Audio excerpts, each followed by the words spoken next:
நெடுஞ்சாலைத்துறை ஊழல் தொடர்பாக திமுக முன்னாள் அமைச்சர் ஏவா வேலுவிடம் சுமார் 2 மணி நேரத்திற்கு மேலாக லஞ்ச ஒழிப்புத்துறை அதிகாரிகள் விசாரணை மேற்கொண்டு வருகின்றனர். அண்மைச் செய்தியாக பார்த்து கொண்டிருக்கிறோம். சாலைகள் அமைக்காமலேயே அமைக்கப்பட்டதாக கூறி 3.23 கோடி ரூபாயை கையாடல் செய்த புகார் தொடர்பாக கிடுக்குப்பிடி விசாரணை நடைபெற்று வருகிறது. நெடுஞ்சாலைத்துறையில் விதிகளை பின்பற்றி டெண்டர் கோரப்பட்டதா, எதன் அடிப்படையில் 3.23 கோடி வரை ஒப்பந்ததாரருக்கு கொடுக்கப்பட்டது என பல்வேறு கேள்வி கணைகளை லஞ்ச ஒழிப்புத்துறை அதிகாரிகள் முன்னாள் அமைச்சர் ஏவா வேலுவிடம் தொடுத்திருக்கிறார்கள். முன்னாள் திமுக அமைச்சர் ஏவா வேலுவிடம் 2 மணி நேரத்திற்கு மேலாக லஞ்ச ஒழிப்புத்துறை அதிகாரிகள் விசாரணை மேற்கொண்டு வருகிறார்கள். சென்னை ஆலந்தூரில் உள்ள லஞ்ச ஒழிப்புத்துறை அலுவலகத்தில் ஏவா வேலு இன்று நேரில் ஆஜரான நிலையில் 2 மணி நேரங்களை கடந்தும் விசாரணையானது தொடர்ந்து நடைபெற்று வருகிறது. கூடுதல் விவரங்களோடு எமது செய்தியாளர் முத்துக்குமார் இணைகிறார். வணக்கம் முத்துக்குமார்.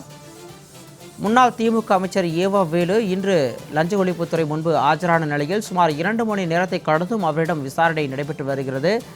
இது தொடர்பான விரிவான விவரங்களை பதிவு செய்யலாம்.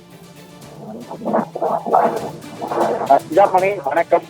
நெடுஞ்சாலை முறைகேடு வழக்கு தொடர்பாக லஞ்ச ஒழிப்புத்துறை அலுவலகத்தில் தற்பொழுது ஏவா வேலுவிடம் விசாரணை என்பது நடைபெற்று வருகிறது. சுமார் 2 மணி நேரத்திற்கு மேலாக இந்த விசாரணை என்பது மேற்கொள்ளப்பட்டு வருகிறது.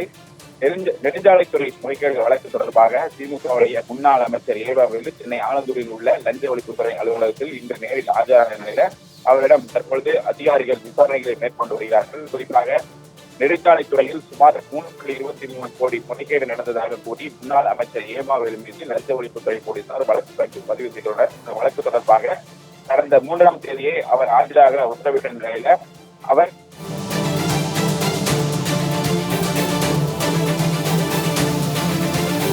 மற்றொரு அண்மைச் செய்தி. பழனி தண்டாயுதபாணி சுவாமிகள் மட நிலத்தை பத்திரப்பதிவு செய்ய அனுமதி வழங்கி தனி நீதிபதி பிறப்பித்த உத்தரவு ரத்து செய்யப்பட்டிருக்கிறது. அண்மைச் செய்தியாக பார்த்து கொண்டிருக்கிறோம். பழனி தண்டாயுதபாணி சுவாமி மட நிலத்தை பத்திரப்பதிவு செய்ய அனுமதி வழங்கி தனி நீதிபதி பிறப்பித்த உத்தரவு ரத்து செய்யப்பட்டிருக்கிறது. பழனி கோயில் நில பத்திரப்பதிவு உத்தரவானது ரத்து செய்யப்பட்டிருக்கிறது.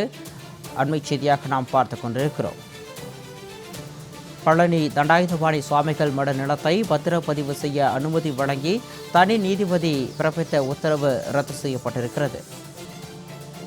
கூடுதல் விவரங்களோடு எமது செய்தியாளர் சல்மான் இணைகிறார். வணக்கம் சல்மான், இந்த வழக்கு தொடர்பான விரிவான விவரம். சென்னை உயர்நீதிமன்ற மதுரை அமர்வில் பழனி அருள்மிகு தண்டாயுதபாணி சுவாமி கோவில் செயல் அலுவலர் ஒரு மனு தாக்கல் செய்திருந்தார். அந்த மனுவில் பழனி தண்டாயுதபாணி சுவாமிகள் மடத்திற்கு சொந்தமாக கூறப்படும் இடத்தின் ஆவணப்பதிவிற்கு அனுமதி வழங்கி கடந்த ஏப்ரல் மாதம் தனி நீதிபதி உத்தரவு பிறப்பித்திருந்தார்.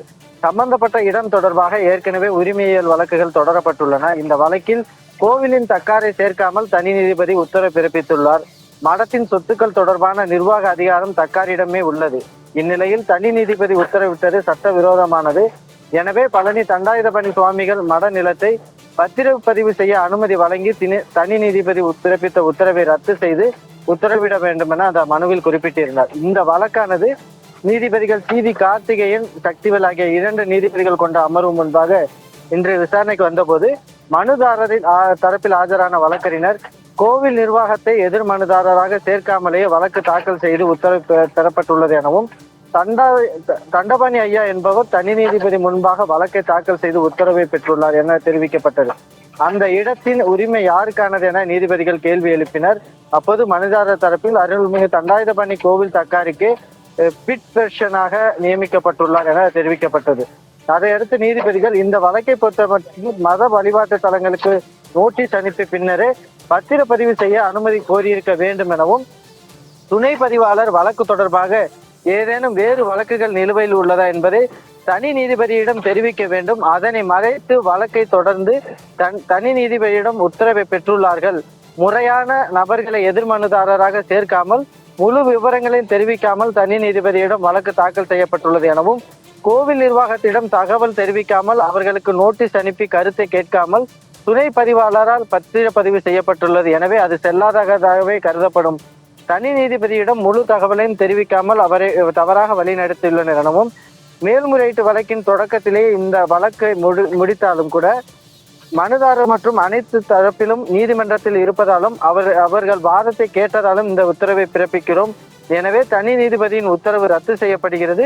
தனி நீதிபதி உத்தரவின் அடிப்படையில் பழனி இணை ஆணையர் பத்திரப்பதிவு அலுவலகத்தில் நடைபெற்ற பத்திரப்பதிவும் செல்லாது என அறிவிக்கப்படுகிறது என உத்தரவிட்டு வழக்கை முடித்து வைத்திருக்கின்றனர். சிகாமணி, கூடுதல் விவரங்களுக்கு நன்றி சல்மா.